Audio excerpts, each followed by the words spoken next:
Hello everyone, welcome to the last part of our Module 3 discussion in event-driven programming. This time we are going to focus more on the JSliders. So it's more of just an implementation and the basics of JSliders. Okay, so now this is just a continuation of the earlier project that we have created for Module 3. But this time, we're going to add another JFrame, which we are going to simulate the behavior of JSlider. Let's just name this one as sliders or slider. Okay, so the very first thing in slider, it's also a swing controller. And we are going to browse where the slider is, and we are just going to drag and drop it here. But before we move forward with this one, let's just go back to the main file and let's just import the spinner. Okay, then set visible to true. Okay, let's just run this one. Oops. Sorry, it's not spinner. It is supposed to be slider. Sorry for that.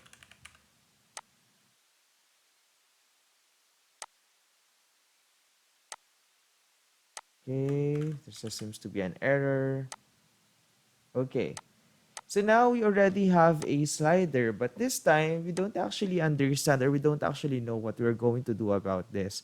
But unlike other components here in NetBeans, there's something a configuration that needs to be set first for the slider in order for it to work in a good manner. But for this time, what we're going to do is we are going back to the slider and then we are going to write the code for this. So let's just put it here. And before we code this one, let's just name the variable for the slider. So let's say JSlider and then hit save. Then let's go to source and then let's just name or add a configuration for the JSlider part. Okay, so first is we are going to set the minor tick wherein the default value for our slider. So let's say JSlider, then say set minor tick. Okay, tick spacing. So let's say this is 2. So the reason why I want to do this pragmatically, since in the properties tab for the NetBeans, it's a bit complex. So this will just be much easier if we do this one. So let's say after this, let's also set the major tick. So let's say 10. So this is the maximum value that we will be setting on our slider. And this is the minimum value for this. Next one is if we want to show the different values per slide, we can say that set paint ticks, which this is just optional if you want to add this one. And also, if you want to add the labels, you can also do that by setting set paint labels. So let's say the 2. Okay, so let's just browse if this already works. Okay, so now you can see here is that we have already have a slider which indicates from 0 to 100. So sometimes it depends on the output or it depends on the version of the Apache NetBeans on what the output would be. But basically, what we have here is just to recover on what we have discussed. It's actually the increment of number is 2 and the major ticks is 1, 2. So it's by 10. It's not actually the maximum value of 10. It's actually 100. Sorry for that. But major ticks are indicated here if we want to jump from one tick to another.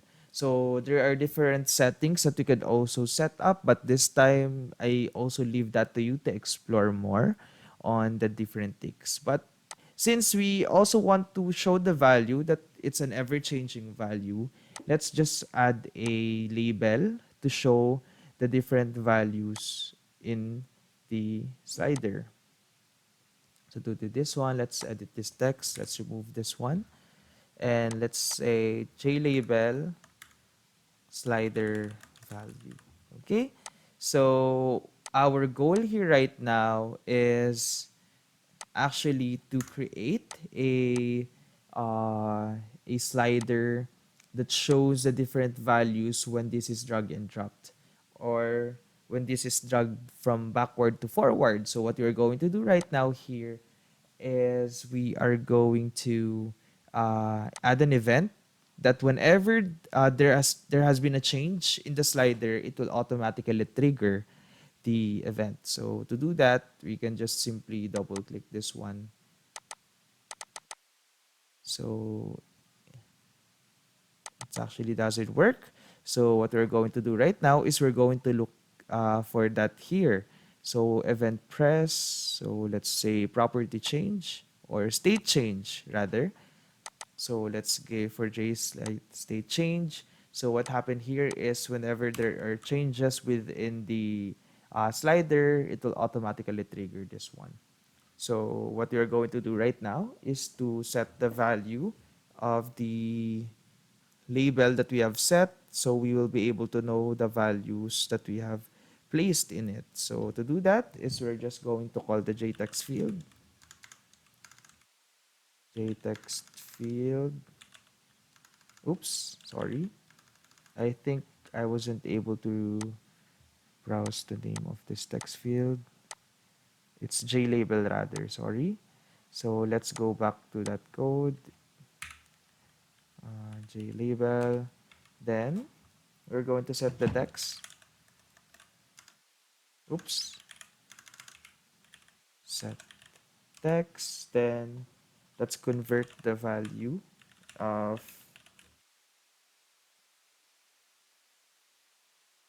the slider, which is JSlider. JSlider. Then let's say get value. So it's the same with the earlier discussion in uh, on the latter part. So what happened here is there has been an error. So we're actually missing a parentheses. Okay.